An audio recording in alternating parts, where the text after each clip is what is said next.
Welcome to the Thrive Tribe podcast. Today, I have the pleasure of having Coach Diamond here with me. Hi. Thank you for being here with me, taking the time to come on the podcast. So Yes. thank you. Thank you for having me. Yeah. So Coach Diamond, as well as like our other members that were on our show previously, I met you at our networking event.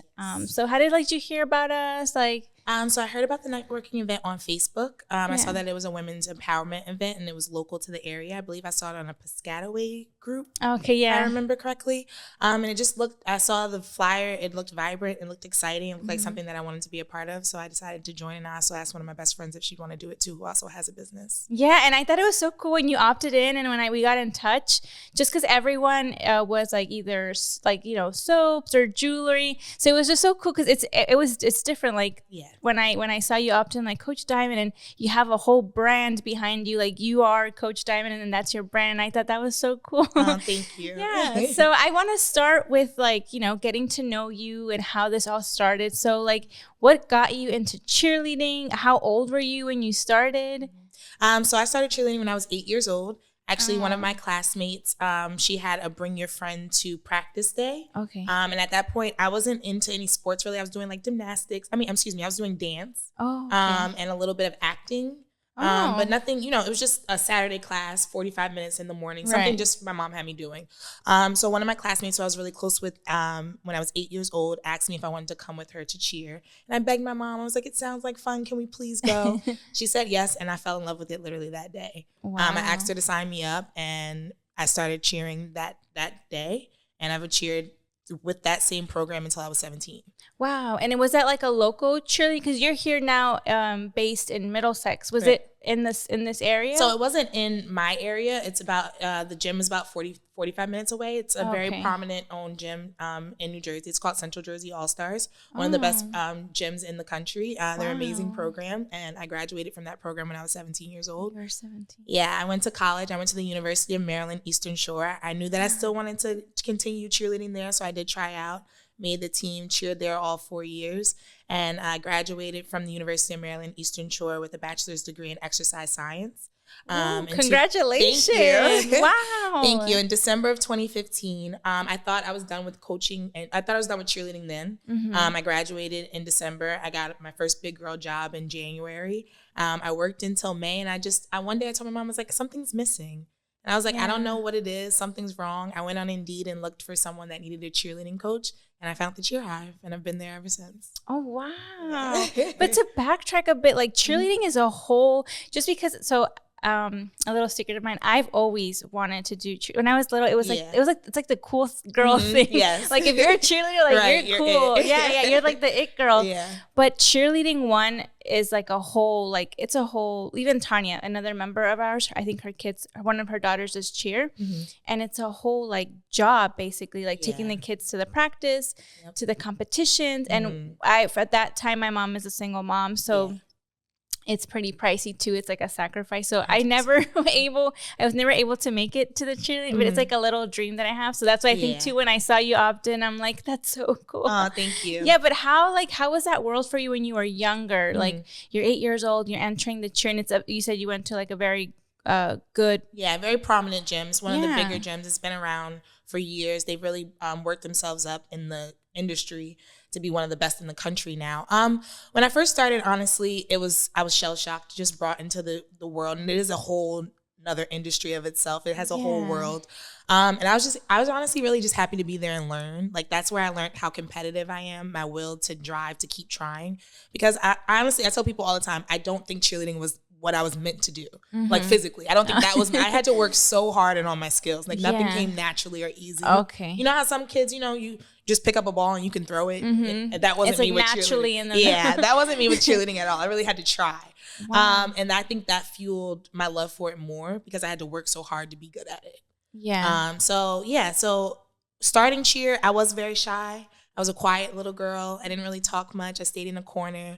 And cheer honestly helped develop the woman that I am today and give me the strength and the power to be able to come into a room and speak about what I love and help little girls to be able to do the same thing. That's awesome. And the confidence, right? Because it's these competitions are like in front of lots, thousands of people. Sometimes. So and I see these little, and they're so tiny, and they just go, and it's the confidence that I think I see it more in like the cheer community that they gain. Yep. But now, you know, you're 17 and you're going to college. And how is it like going from the competition cheerleading as a younger age to now like you're doing it on a college? Yeah. So all-star cheer and sideline cheer are two completely different worlds too. So I came from New Jersey with a team that does very all-American style cheer, which is very like strict and tight. Very collegiate-like is another way to describe it. And then went to cheer in Maryland, to closer to down south, which is completely different. I went to an HBCU also, which is an historically Black university or college, which has a different style to it as well. It's more like dancing? Stomp and shake. Yeah, stomp and shake. It's a little more shaking your hips, and it's a little lower. It's a little more aggressive. Wow. And I never cheered sideline. My whole experience is all-star cheer. In high school, competition. And it's competition. In high school, I didn't cheer for my like school at all. I never did Pop Warner or rec. I never did anything but all-star.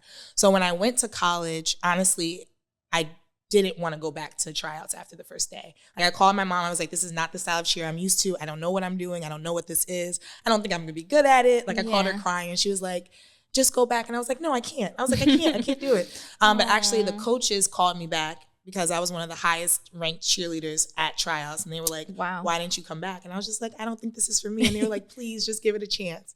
Gave it a chance. And I say now, all-star cheerleading is like my wife and my love, and like sideline cheerleading is like my sideline. Like, you know, like my little mistress. It's like I still love it. It gives me a different thrill, but all-star cheer is really like my heart and soul. But cheerleading in general, I love every aspect of it, even as it develops and grows into like this acro and stunt and tumbling. Like it just continues to grow, and that's really what I do enjoy about our sport. Yeah, that you find a space for everyone.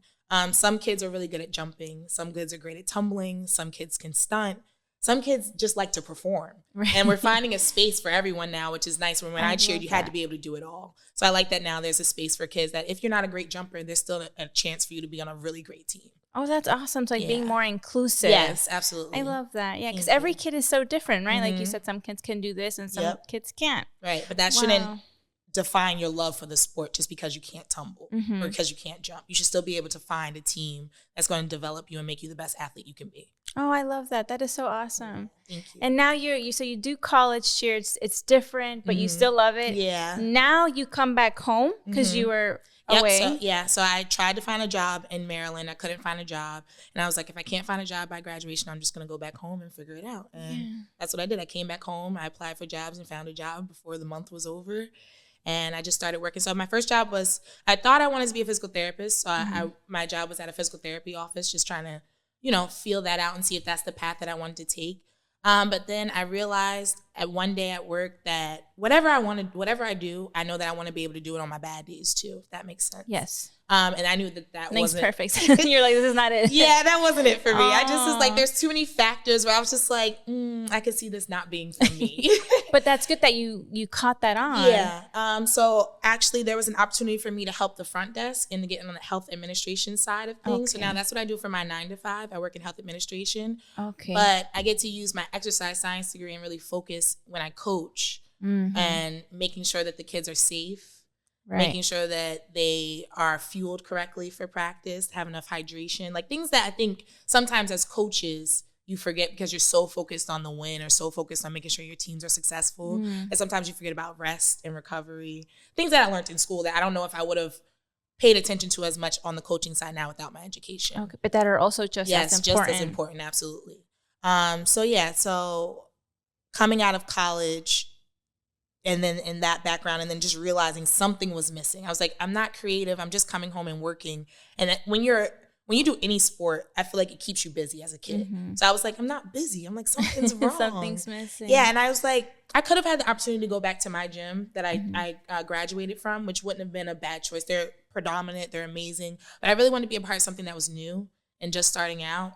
with kids that had a similar background to me that might have only a single parent mom that's working really hard to figure things out, that'll have someone that understands it. Yeah. And not saying that gym doesn't. It's just, things are different when you're already established. Like there are some things you can't, bills have to be paid and things have to be done. Where when you're working with a smaller program or a program that's just starting off, the family aspect becomes more involved, and you see there's some kids I've coached since they were 2.5. There are kids that I coached when they first started cheering when they were 8, like I was, and now they just started their freshman year of college, and I see a little bit of me in them. You know what I mean? So I knew that what I wanted to bring to All-Star Cheer and to a program was things that I felt like weren't there for me for the program that I was at, if that makes sense. I just feel like it needed a space for kids like me, and I wanted to be there for those kids. So I went on Indeed and I found the Cheer Hive. And my mom always says things happen for a reason. I do think I found them for a reason. The owners of the Cheer Hive are Janine Summers and her sister and brother, Brittany and Larry. And they've honestly, in the last 9 years, become my family. Yeah, and that's so beautiful because, you also, when you enroll your kid, you want it to be a family. And sometimes, yes, bills have to be paid and stuff. But sometimes it's hard to feel connected. It's hard to feel like a family. And so that's so beautiful. Thank you. Yeah. And so after you were saying like something was missing, and I want to touch, base on that because that just goes to show how much cheerleading was such a huge impact for you. Absolutely. A lot of kids, like even like for me, I did like the recreational soccer and basketball, but it's not, I moved on to college and my job, and it's not, and I don't feel like, oh, I'm missing something, because, it just wasn't probably for me, but it's so beautiful that like cheerleading made such a huge impact that like throughout your life. And when you stopped, it was like, oh, I'm missing that. Yeah. And but what did you think was about cheerleading that like made it so that you were like, oh, like something's missing? Like what about cheerleading do you think shaped you or maybe like left a mark that you were like, wow, like I'm missing this? There's just so much. I think the structure of like an organized sport, I think the team aspect of it too. I think that I cheered at the same organization for so long, for 10 years, and had the same friends and grew up with the same people and know what that feels like and I wanted to foster that for other kids. Okay. I think even small things like time management, and not to call my mom out, I love her, but she is terrible with time management. Aww. And like I said, she's a single mom, and I don't know where I would have learned time management if it wasn't for cheer. Yeah. Because at the cheer is very strict about time because we perform. And things happen in performances similar with dance. So sometimes your call time is 2 hours, 3 hours before you compete. And I know sometimes parents and athletes might not understand it, but as a coach now, I completely understand it. We have to make sure everyone's there and dressed correctly and not missing anything.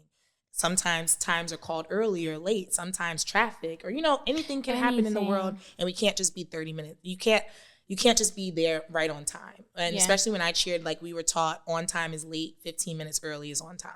And I live by that still I love now. That. I live by that still now. Like in college, I'd be 15 minutes early to everything and be like, well, where's everyone else? And I didn't understand why no one else had that urgency, but that's something that I learned from cheer. It's a great thing to have, great, that's awesome. Thank you. Yeah, there's so many things that it's just, it really teaches you, I think, how to be your best self, because if you're not your best self for your team can't be their best. Like we say all the time in our gym, we're only as strong as our weakest link. And you don't want to be the weakest link.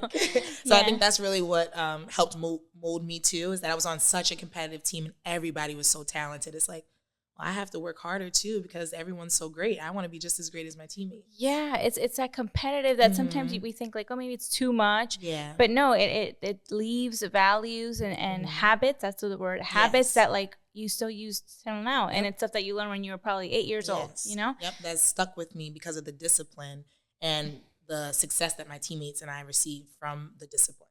Right. That's beautiful. I love Thank that. It's like a whole different side of cheerleading that you learn. Thank nice. And so now that you are, you started coaching for the Hive, right? The Hive. Yes. You started cheering. You started coaching for them. When did like it shift for you? Because like I said, I love how you're a brand. You're like, you're your own person, your own brand. When did like that shift? Like, I'm going to take this seriously now. Like, okay, this is not only my job, but now I'm going to take it like to the other face and become a brand. And maybe take it more seriously? Yeah, honestly, it just happened on its own. Like, came into the space in the Cheer Hive just wanting to coach. And honestly, the gym owner, Janine, I honestly say it all the time. She is amazing and she creates spaces for everyone. She came to me one day and said, "You want to do privates?" And I was like, I don't know. I try. Yeah. And honestly, her daughter and son at the time were very involved in South Plainfield sports, and she gave me a lot of referrals from cheerleaders in middle school and the high school that were looking for a tumbling coach. They were a Pop Warner team. Like, she's been in the cheerleading industry for years, so she has a lot of connections. A lot of teams come to her asking for help.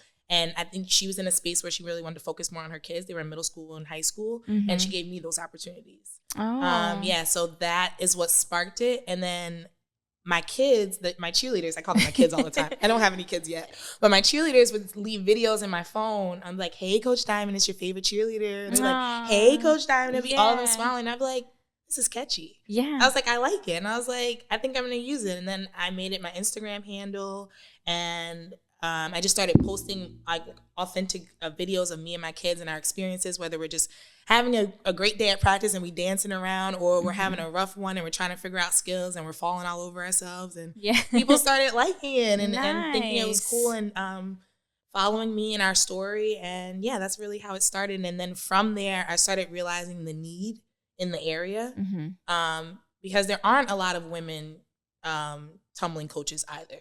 They're mostly men, and it makes sense because you're lifting a kid upside down, flipping them around, and 9 times out of 10, you think you trust a man more just because you think they're stronger, right? Yeah. And so in our industry, most of the coaches, especially in this area, are men. But I also find that sometimes it's the flip side, and some people would prefer to be coached by a woman because most of the athletes are female, and that sensitive touch to it too. So it comes, little girls. Yeah, right. Yeah. So it comes either way, but I did see that there was a need. I see that, again, my science background, as well as my background in the industry being a cheerleader, brought something that was missing that I think, like I say all the time, I specialize in mental blocks and confidence building, because kids can have the physical ability to do the skill, but if they're mentally not confident or emotionally they're having a terminal within themselves, I often find that that's when the skill doesn't happen. Yeah. So I've worked really hard to learn how my kids think, how they process information to help them become better cheerleaders in the way they process cheer.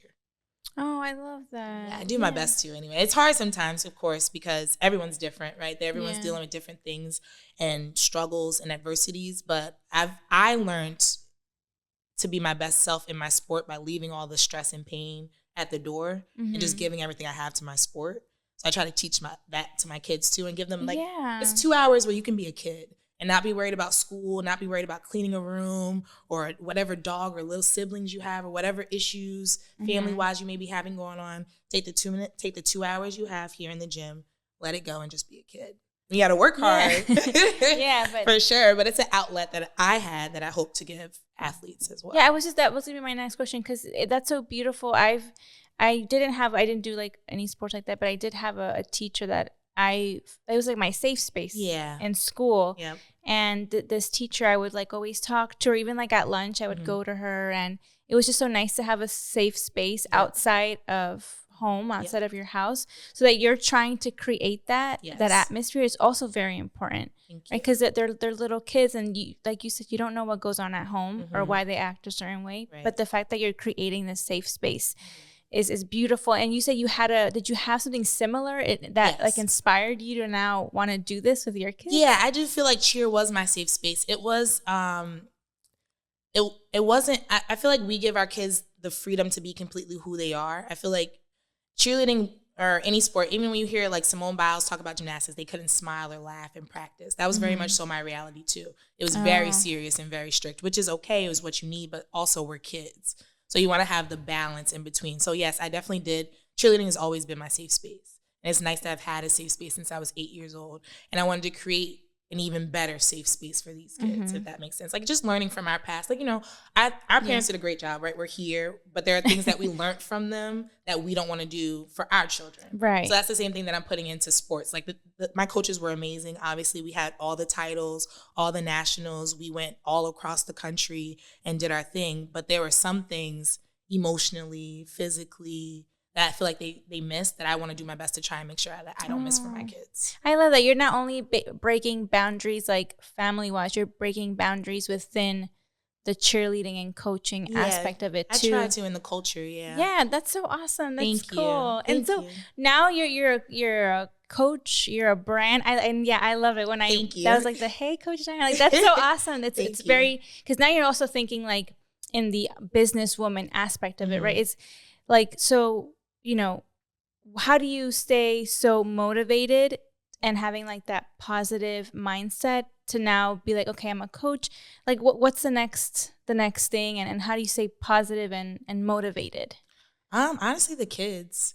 There are days where I'm having a rough day, a hard day, and I sometimes feel like they know without me saying it, and one of them will just come up and hug me. Or they'll ask me if I'm okay, or they'll give me a snack, and it makes me feel better and realize that kids are kids, and they know what's going on in the world and they feel it, but they're still processing it their way, and they're gonna do their best.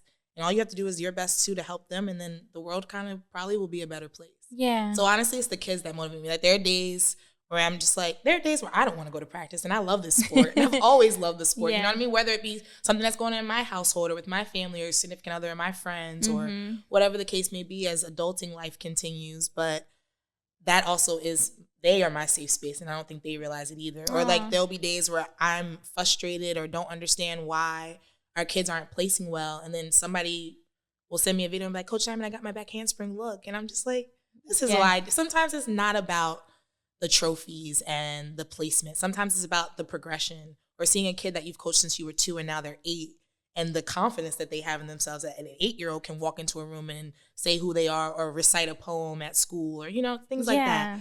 Or like when parents show me what their kids did in school and it's a show and tell, or they presented about cheer or about me and how I influenced them. That's really what keeps me going. That's so beautiful. And you should feel very proud of yourself for being that role model and positive role model for kids, because the world is unfortunately crazy and scary. And so that's very beautiful. Thank you. What are some challenges that you face as a businesswoman? Because you are a businesswoman. Yes, like, what are some challenges you face for your coaching?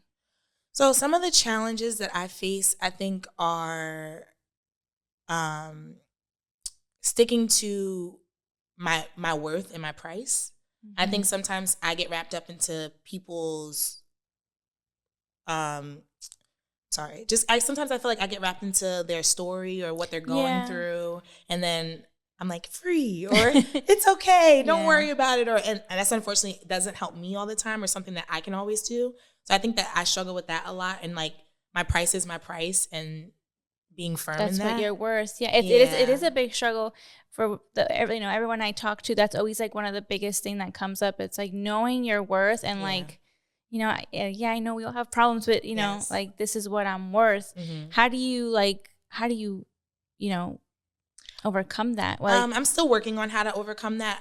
But I have one of my best friends is actually a project manager in her 9 to 5. So she's given me some tools that have been helpful for me to remind myself that at this point I do have tenure in this business. I do know what I'm talking about. I have a degree. I have acclimates, and I can always attest and stand to why these are my prices, and my price is my price at the end of the day.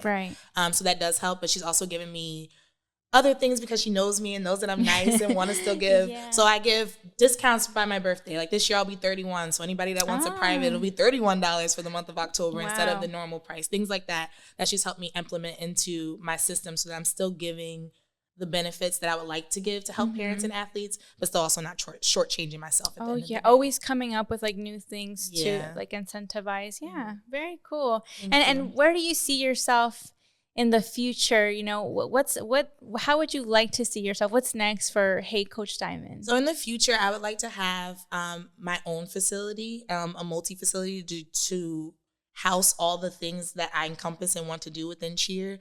So a lot of what I do is tumbling and cheerleading, but I also do work with dancers and acro. I have a little bit of experience in gymnastics. I like to do toddler classes.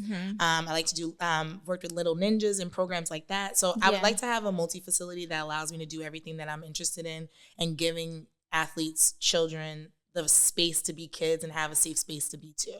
Wow, I would love that. Yeah, that's a good one. Thank you. And what advice would you give, to I have two good questions. What advice would you give to yourself when you were younger? Like if you could look back and, think about your little self as an 8-year-old cheerleader and now you're a coach and you're an entrepreneur, like would you go back in your life at one point when you were like, I want to quit, or like what would you tell yourself? I tell myself to relax because I'm anxious. I've always been an anxious person. I would tell myself everything's gonna work out and to trust yourself. But like a lot of times I second guess myself and my thoughts, and like no one's gonna want to do that. That idea is crazy. No one's gonna like it.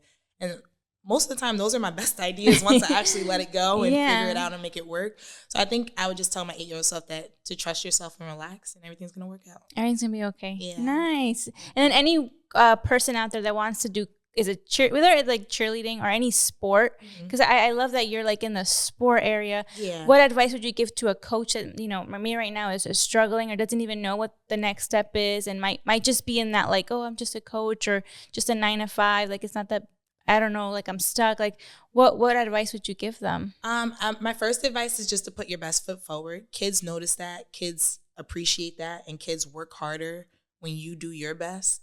I've never had to do anything more than just show up and be 100% Coach Diamond to get 100% from my kids. So I would definitely say that. Just show up and keep giving them your best, and they'll give you your best. And also just commit to you and your brand and wherever lane you want to take in your sport. I feel like I had a moment where I thought the sport was oversaturated. There's too many coaches, especially in this area. You can go left, right, up, down, and you can find a cheerleading gym with a tumbling coach in it. Yeah. But will you find a Coach Diamond?